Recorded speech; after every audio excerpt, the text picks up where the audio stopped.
Hello, જય શ્રી કૃષ્ણ, જય માતાજી। કેમ છો મિત્રો? તમે બધા મજામાં જ હશો, હું પણ મજામાં જ છું।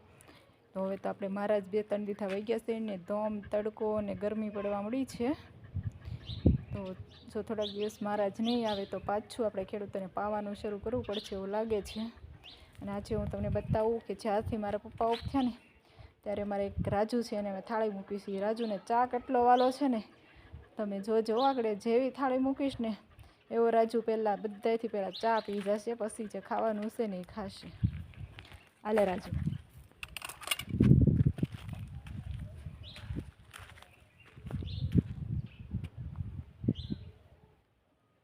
જોજો મિત્રો, પહેલાં રાજુ છે ને ચા પીશો બધોય, પહેલાં બધોય ચા સાફ કરી જશે પછી ખાવાનું ખાશે ને ચા કેટલો વાલો હશે। જ્યારથી મારા પપ્પા ઓફ થયા ને ત્યારથી રોજ રાજુ મારા પપ્પાની થાળી અમને મૂકી રોજ રાજુ ખાય છે, પણ રોજ પહેલાં એ થાળીમાં ચાનું ચાલ્યું સાફ કરી જાય પછી જ બીજી વસ્તુ અડે, એટલો રાજુને ચા વાલો છે।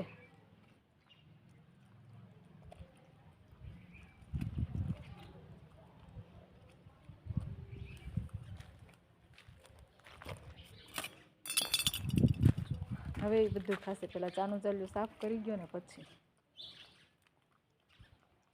તો મારો રાજુ રોજ જે આવીને મારા પપ્પાની થાળી મૂકી રોજ જમી જાય।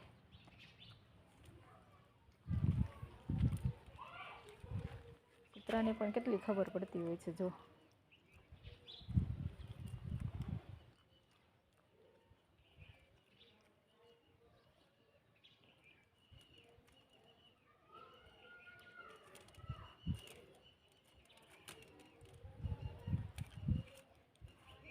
એને પણ ખબર છે એક પછી એક ખવાય। જો પહેલાં ફાફડી ખાધી, પછી લાડવો ખાધો ને હવે એ રોટલી ખાશે।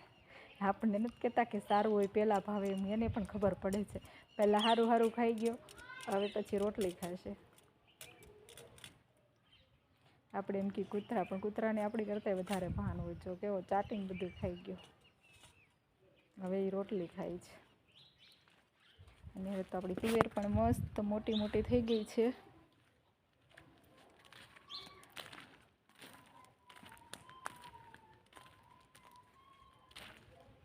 અને હવે તો આપણો ભીંડો પણ જો મસ્ત મજાનો આવવા મળ્યો છે।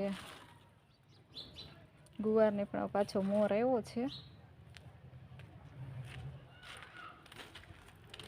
તો મિત્રો, તમારે ક્યાંય તે વખત તડકા પડે છે કે વરસાદ છે કે ગરમી કેવી છે કોમેન્ટ કરીને કહેજો। અને આવા નવા આપણા બ્લોગ જોવા માટે આપણી ચેનલને લાઈક કરજો, શેર કરજો અને સબસ્ક્રાઈબ કરજો। કાલે મળશું નવા બ્લોગમાં, ત્યાં લગી બાય બાય।